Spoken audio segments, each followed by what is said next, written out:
तो जैसा कि हम सब जानते हैं, ड्रग एडिक्शन किसी की भी लाइफ को बर्बाद करने के लिए काफ़ी है, फिर चाहे वो कोई आम इंसान हो या कोई सुपर बीइंग। इवन ये बातें हमें कई सारी कॉमिक्स में भी बताई गई हैं और आज का हमारा टॉपिक भी यही है। जी हाँ, आज हम बात करने वाले हैं मार्वल एंड डीसी के टॉप 10 ऐसे सुपर हीरोज़ के बारे में जिन्होंने अपनी लाइफ को पूरी तरह से डिस्ट्रॉय कर दिया था because of the drug addiction. तो चलिए, इससे पहले कि हम उन महानुभवों के बारे में जाने, अपना इंट्रो स्टार्ट कर लेते हैं। हेलो माय फ्रेंड्स, तो क्या हाल है। मैं हूं SM and you are watching SM amazed. तो जैसा कि मैंने वीडियो की स्टार्टिंग में कहा, ड्रग या ड्रग एडिक्शन किसी की भी लाइफ को बर्बाद करने के लिए काफ़ी है और कॉमिक बुक्स भी इससे अछूती नहीं है। Even comic books are suppose to be a heightened reality. आसान भाषा में कहूँ तो एक रिफ्लेक्शन होता है रियल वर्ल्ड का कॉमिक्स में, और शायद इसी कारण ड्रग्स भी एक बहुत बड़ा रोल प्ले करती है हमारी कॉमिक्स में। यहाँ तक कि ड्रग एडिक्शन एक काफ़ी इंटरेस्टिंग प्लॉट एलिमेंट बन चुका है हमारी कॉमिक्स का, और क्योंकि इस प्रॉब्लम को कोई सुपर हीरो अपने एक पंच से ख़त्म नहीं कर सकता, इसी कारण शायद ये इतना पॉपुलर भी होता जा रहा है। हालांकि सुपर हीरोज़ और कॉमिक्स के शुरुआती टाइम में ड्रग्स एक किसी नॉर्मल से प्लॉट डिवाइस की तरह सामने आया था, लेकिन उस वक्त रियली से होने वाली प्रॉब्लम्स के बारे में हमें बताया जाता था। पर जब 1954 में कॉमिक्स कोड अथॉरिटी स्टेबलाइज्ड हुई तो ड्रग्स दिखाने पे पूरी तरह से बैन लगा दिया गया। पर टाइम के साथ साथ चीज़ें भी बदली और 1970 में इस कोड को फिर से अपडेट किया गया और इस तरह ड्रग एब्यूज़ हमारी स्टोरीज का हिस्सा फिर से बन गया। तो चलिए बकचोदी खत्म करते हैं और शुरुआत करते हैं हमारे नंबर 10 से, यानी कि हमारे फ्लैश थॉमसन से। तो जिस तरह से स्पाइडरमैन के कई सारे दुश्मन रहे हैं जैसे कि ग्रीन गॉब्लिन और वैनम, उसी तरह से उसकी एल्टर ईगो यानी कि पीटर पार्कर का दुश्मन रहा है फ्लैश थॉमसन। तो बेसिकली फ्लैश एक बुली है जो कि पीटर पार्कर को हाई स्कूल के वक्त से ही बुली करता आया है। इवन उसने उस वक्त कोई भी ऐसा दिन नहीं छोड़ा होगा जहाँ उसने पार्कर को परेशान ना किया हो, और शायद इसी कारण हाई स्कूल से ही पीटर पार्कर और फ्लैश थॉमसन पक्के राइवल रहे। हालांकि कॉलेज तक आते आते इन दोनों की राइवलरी काफ़ी कम हो गई थी and they become grazing friends. इसके बाद फ्लैश ने वियतनाम वॉर भी ज्वाइन की थी जहाँ के उसके एक्सपीरियंस बहुत ख़राब थे। इसके बाद से उसने शराब पीनी स्टार्ट कर दी, वो एक अल्कोहल एडिक्ट बन गया, उसने मिलिट्री भी छोड़ दी। इसके बाद उसका एक कार एक्सीडेंट हो जाता है जहाँ उसको एक सीरियस ब्रेन डैमेज होता है और वो कोमा में चले जाता है। देखा कितना कुछ हुआ है बंदे के साथ, और मुझे लगता था बस मेरे ही मजे लिए हैं लाइफ ने। वैसे ये एक्सीडेंट पूरी तरह से प्लान था और जो कि जानबूझ के करवाया गया था नॉर्मन ऑसबॉर्न के द्वारा, क्योंकि वो फ्लैश को मारना चाहता था। लेकिन कुछ समय बाद जब फ्लैश पूरी तरह से कोमा से बाहर आ जाता है और एडिक्शन को भी पूरी तरह से छोड़ देता है, तो भी कॉमिक में एक बहुत बड़ा इंसिडेंट होता है ब्रांड न्यू डे करके, जिसके बाद फ्लैश फिर से मिलिट्री ज्वाइन करता है और इराक की लड़ाई भी लड़ता है, जहाँ अपने कैप्टन की जान बचाते हुए और दुश्मन से बड़ी बहादुरी से लड़ते हुए फ्लैश अपनी दोनों टांगे खो बैठता है और मजबूरन उसे मिलिट्री छोड़नी पड़ती है। लेकिन उसे एक न्यू चांस मिलता है वेनम सिम्बायोट की मदद से, जिसकी मदद से वो ना केवल फिर से चल पाता है बल्कि एज ए एजेंट वेनम काम भी कर पाता है। सो नेक्स्ट इज नंबर 9, जो कि है Marvel super hero of the night, हमारा मून नाइट। वैसे राइमिंग अच्छी कर लेता हूँ मैं। सो मून नाइट एक कैप्ड विजिलेंट है जो कि मून सेव्ड वेपन्स का यूज करता है क्राइम से लड़ने के लिए, और जो कि फर्स्ट टाइम इंट्रोड्यूस हुआ था 1975 में comic Werewolf by Night issue 32 में, जहां हमें दिखाया जाता है एक फॉर्मर सुपर विलन कैसे बदलता है एक सुपर हीरो में। लेकिन इस कॉमिक में वो कभी भी एक स्टेबल सुपर हीरो नहीं रहा है। इवन इस कॉमिक में मून नाइट की 3 डिफरेंट आइडेंटिटीज के बारे में बताया गया है, जिसके कारण उसकी लाइफ में कई सारी प्रॉब्लम्स है। लेकिन असली स्टोरी तब स्टार्ट होती है जब 2006 में moon night issue 1 comic release होती है, जो कि मून नाइट की पहली एक इंडिविजुअल कॉमिक थी जहाँ पे मून नाइट को इंट्रोड्यूस किया गया था एक बिल्कुल ही न्यू वर्जन में, और जहाँ स्टोरी के एक पॉइंट पे हम देखते हैं मून नाइट को जो कि एक फाइट के दौरान अपने दुश्मन बुशमैन से लड़ते हुए एक बिल्डिंग से जा गिरता है और अपने दोनों घुटने तोड़वा बैठता है, और फिर सबसे रिकवर होने के दौरान वो ड्रग्स और अल्कोहल के एडिक्शन में जा फंसता है, जहाँ उसे कई सारी प्रॉब्लम्स का भी सामना करना पड़ता है। लेकिन काफ़ी लंबे समय के बाद वो अपने आप को फिर से रिबिल्ड करता है और ड्रग्स और अल्कोहल को भी छोड़ देता है, and he return to being the hero again. और अब बात हमारे नंबर 8 की, जो कि है नोमैड, जिसे हम सब बकी नाम से भी जानते हैं। सो कैप्टन अमेरिका के इशू 153 में स्टीव एंगलहार्ट ने इंट्रोड्यूस किया था मोनरोय को, जो कि एक लड़का था ऑब्वियसली, और जिसने बकी नाम की एक आइडेंटिटी अडॉप्ट कर ली थी 1950 में अपने एक साथी के साथ, जिसने खुद को कैप्टन अमेरिका नाम की एक आइडेंटिटी में कन्वर्ट कर लिया था। उसके बाद जब बकी अपनी सस्पेंडेड एनिमेशन से उठता है, वो एज अ साइड की काम करने लगता है हमारे कैप्टन अमेरिका के साथ, लेकिन बाद में वो कैप्टन के साथ काम करना छोड़ देता है क्योंकि उसे लगता है कैप्टन उतना स्ट्रांग नहीं है जितना वो सोचता था, और यहाँ से वो अपना एक खुद का सेल्फ मेड हीरो बनता है क्राइम से लड़ने के लिए, और जिसका नाम वो रखता है नोमैड। कॉमिक एक पॉइंट में हम ये भी देखते हैं कि कैसे बकी एक ड्रग एडिक्टेड वुमन की बेबी को अडॉप्ट कर लेता है और जिसका नाम भी वो अपने निकनेम पर रखता है बकी। लेकिन कॉमिक में आगे जब उस लड़की की मॉम अपनी बेटी को वापस ले लेती है तब हमारा बकी बहुत उदास हो जाता है और काफ़ी डिप्रेशन में भी चला जाता है और इस सब को भूलने के लिए वो खूब सारी अल्कोहल कंज्यूम करने लगता है। और इसी दौरान एक बार शराब के नशे में बकी को डॉक्टर फुस्तुस, जो कि एक सुपर विलन है, कैप्चर कर लेता है और जहाँ पे वो उसका ब्रेन वॉश करके उसे एक न्यू आइडेंटिटी देता है, न्यू नेजी करके, और उसे स्किन हेड्स का लीडर भी बना देता है, जो कि कुछ सुपर विलन्स या कहूँ कुछ जोकरों की एक टीम थी जिसका मकसद था कैप्टन को मारना। लेकिन एट द एंड कैप्टन सब कुछ ठीक कर देता है, ऑब्वियसली उन जोकरों की बैंड बजा देता है और जहाँ पे न्यू नेजी यानी कि हमारे बकी को भी अपनी पुरानी लाइफ याद आ जाती है और जिसके बाद कैप्टन बकी के अल्कोहल एडिक्शन को छुड़ाने में उसकी मदद करता है। सो नेक्स्ट इज नंबर 7 यानी कि हमारी स्टारफायर। तो स्टारफायर को क्रिएट किया था 1980 में writer Mark Wolfman and artist George Perez ने और जो कि फर्स्ट टाइम इंट्रोड्यूस हुई थी डीसी कॉमिक प्रेजेंट इशू 26 में, जिसमें हमें दिखाया जाता है स्टारफायर को, जो कि एक फॉर्मर प्रिंसेस है टेमरे नाम के उसके एक होम प्लेनेट की, जहाँ से वो समहाउ भाग चुकी है अर्थ पे और जहाँ पे आके उसने टीन टाइटन्स नाम की एक टीम ज्वाइन कर ली है जिनके साथ मिलकर वो अर्थ में होने वाले क्राइम्स को रोकती है अपने एलियंस पावर की मदद से। अब स्टारफायर की आगे की बात करूँ तो वे काफ़ी पॉपुलर एंड काफ़ी सक्सेसफुल कैरेक्टर रह चुकी है डीसी यूनिवर्स की काफ़ी लंबे समय तक और टीन टाइटन्स टीवी शो के बाद तो उसकी पॉपुलैरिटी और भी ज़्यादा बढ़ गई थी। लेकिन ये सब तो अभी शुरुआत थी, असली स्टोरी स्टार्ट होती है in the new 52 DC universe से, जहाँ पे हम एक बिल्कुल ही डिफरेंट स्टारफायर को देखते हैं जो कि अपीयर्ड होती है 2011 में comic red hood and the outlaws के इशू 1 में। सो ये जो न्यू स्टारफायर होती है वो एक फ्री स्पिरिट, एक ड्रग एडिक्ट और थोड़ी सी प्रोमिस्क्यूअस होती है। घूर क्या रहे हो, खैर गलती तुम्हारी भी नहीं है। कॉमिक्स के क्रिएटर स्टारफायर को खुद थोड़ा सेक्सी दिखाना चाहते थे, सीधा कहूँ तो ट्रक पे कॉमिक बेचना चाहते थे और ट्रक का जादू चला भी। कॉमिक के रिलीज होते ही इसे 8.0 से भी ऊपर की रेटिंग मिली थी और उसके थाउजेंड्स ऑफ बायर थे। तो चलिए अब बढ़ा जाए स्टोरी पे। असल में स्टोरी ये होती है कि स्टारफायर की लाइफ में काफ़ी सारे अप्स एंड डाउन्स चल रहे होते हैं। अब इतने सारे लोगों को प्यार बांटा जाएगा तो लफड़े तो होंगे, जिनसे बाहर आने के लिए वो कुछ एलियन ड्रग लेने लग जाती है और धीरे धीरे उन ड्रग से वो एडिक्ट हो जाती है। हालांकि कुछ समय के बाद जब उसे रियलाइज होता है कि वो कितनी गलत थी, वो ड्रग्स लेना पूरी तरह से छोड़ देती है और वापस अपनी नॉर्मल लाइफ में आ जाती है। लेकिन ये सब बोलने में जितना आसान लग रहा है उतना है नहीं। जब आप कॉमिक के पूरे प्लॉट को पढ़ेंगे तब आपको भी रियलाइज होगा कि ये सब कितना हार्ड था और कितना हार्ड होता है किसी एडिक्शन से बाहर निकलना, ना सिर्फ किसी नॉर्मल बीइंग के लिए बल्कि किसी सुपर हीरो के लिए तक। तो चलिए बढ़ा जाए नंबर 6 पे यानी कि हमारे next super hero Iron Fist पे। तो इससे पहले कि स्टोरी स्टार्ट करूं मैं आपको बता देना चाहता हूं कि मैं यहाँ पे आयरन फिस्ट डैनी रेन की बात नहीं करने वाला हूं, बल्कि मैं यहाँ पे एक दूसरे आयरन फिस्ट और डैनी के प्रोसीजर ऑर्सन रंडॉल की बात करने वाला हूँ। ये स्टोरी 2007 में एक comic Immortal Iron Fist issue 1 की। सो स्टोरी स्टार्ट होती है, स्टोरी में हमें दिखाया जाता है ऑर्सन रंडॉल को जिसके फादर की एयरशिप क्रैश हो जाती है कुल्लून नाम की एक मिस्टीरियस सिटी में, जिस दौरान उनकी मौत भी हो जाती है। लेकिन लकीली हमारा ऑर्सन और उसकी माँ बच जाते हैं और जब कुल्लून का एम्परर 9 साल के ऑर्सन और उसकी माँ को घायल हालत में देखता है तो उसे उन पर दया आ जाती है और वो उन्हें एज अ मेंबर अडॉप्ट कर लेता है कुल्लून सिटी में। हालांकि इसके बाद उसकी मॉम की भी डेथ हो जाती है और यहाँ से स्टार्ट होती है ऑर्सन रंडॉल की आयरन फिस्ट और एक ड्रग एडिक्ट बनने की स्टोरी। इसके बाद ऑर्सन 10 साल तक मार्शल आर्ट्स की ट्रेनिंग लेता है उसी मिस्टीरियस सिटी कुल्लून में, जिसके बाद वो इमोर्टल आयरन फिस्ट चैंपियनशिप भी लड़ता है जिसे वो जीतता भी है और इस तरह से वो बनता है एक इमोर्टल आयरन फिस्ट। लेकिन इसके बाद वो कुल्लून सिटी छोड़ देता है और निकल जाता है एक न्यू एडवेंचर पे टू ट्रैवल द वर्ल्ड अपनी एक टीम कॉन्फेडरेट्स ऑफ द क्यूरियस के साथ। लेकिन सफर के दौरान ही वो ओपीएम एडिक्शन में फंस जाता है जिसे वो कभी छोड़ नहीं पाता। रही बात आयरन फिस्ट की जर्नी की तो वो थाईलैंड पहुंच के अपनी जर्नी भी खत्म कर देता है और यहाँ पे ऑर्सन की स्टोरी भी खत्म हो जाती है।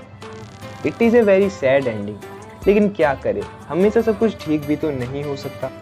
नंबर 5, तो चलिए बढ़ा जाए अपने नेक्स्ट सुपर हीरो पे जो कि है अल्ट्रामैन। हाँ मैं जानता हूँ ये सुनने में थोड़ा अजीब है क्योंकि अल्ट्रामैन डीसी का एक हार्ड कोर विलन है जो कि कभी सुधर नहीं सकता, लेकिन मैंने ऐसा इसलिए कहा क्योंकि हम आज बात करने वाले हैं अर्थ 3 की, जो कि एक अल्टरनेट रियलिटी है जहाँ पे इविल जो है वो गुड है और जो गुड है वो इविल है। क्या अब ये कौन सा मजाक है?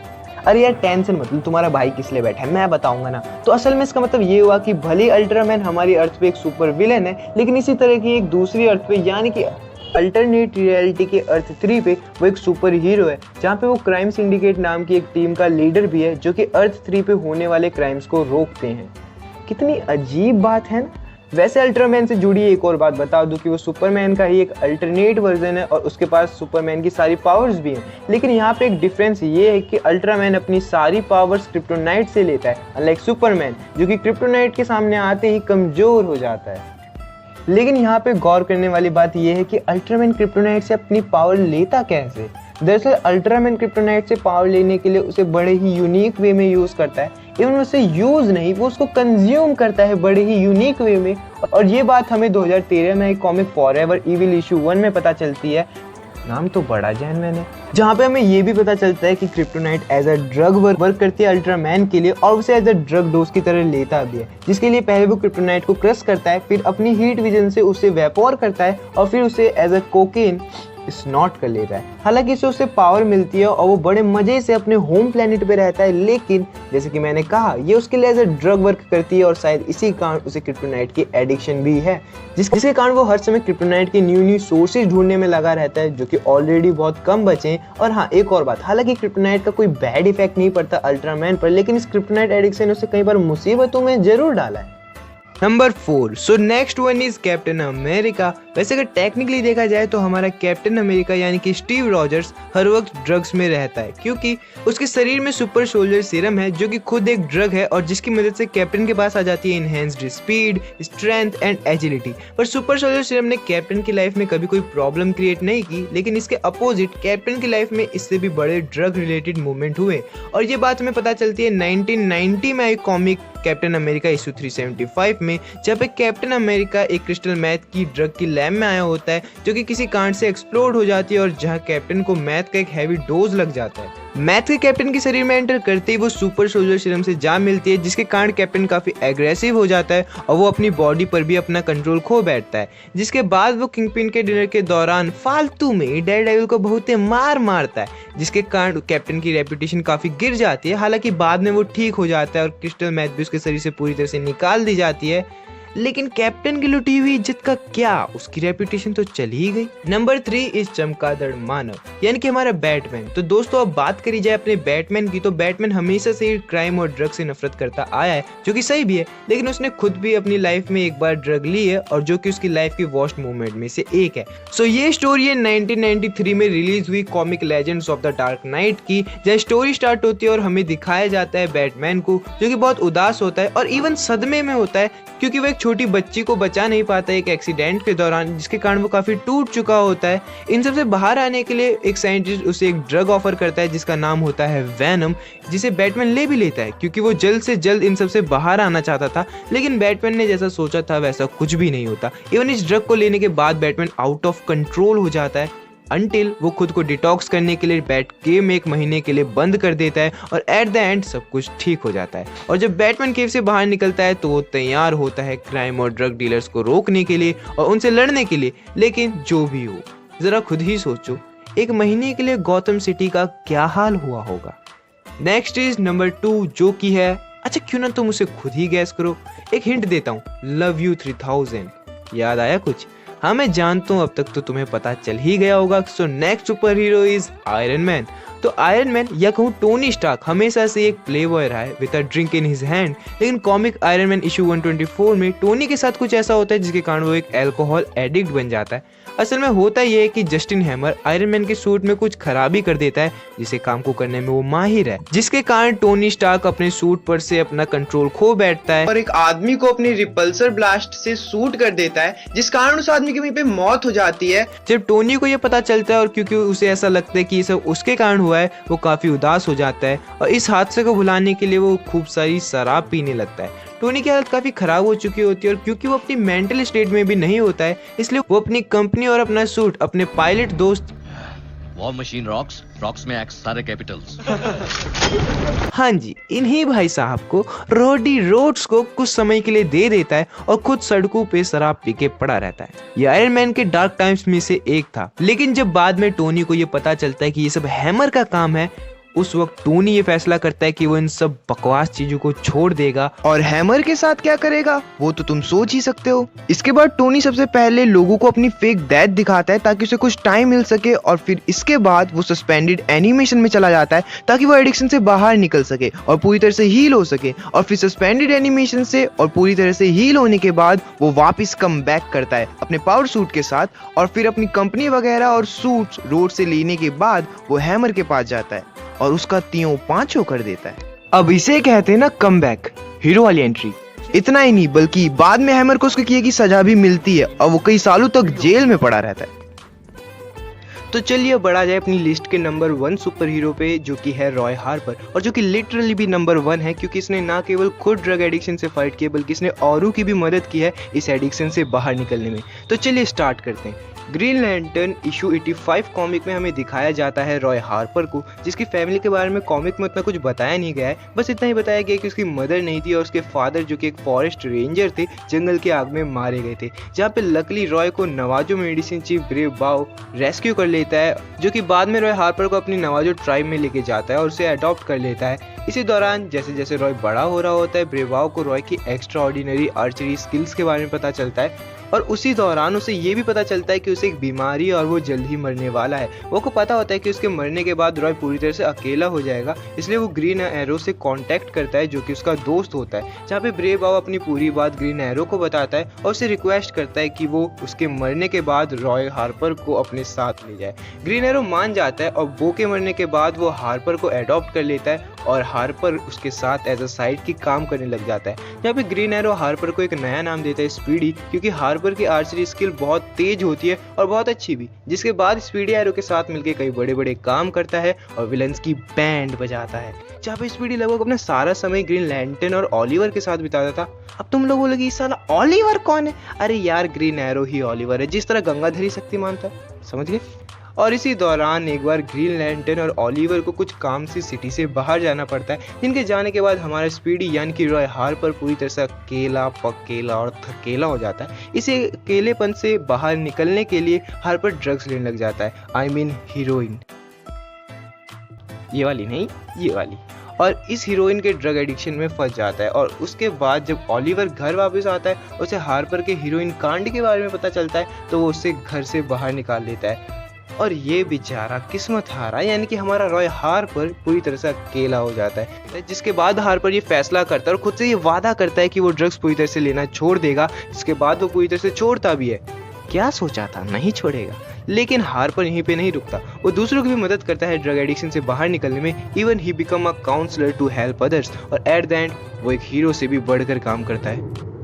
तो आज के लिए इतना ही, यहीं तक थी आज की वीडियो कैसी थी कमेंट्स में जरूर बताना, लाइक कर देना अगर अच्छी लगी तो, और अगर चैनल में नए हो तो सब्सक्राइब कर देना इस चैनल को।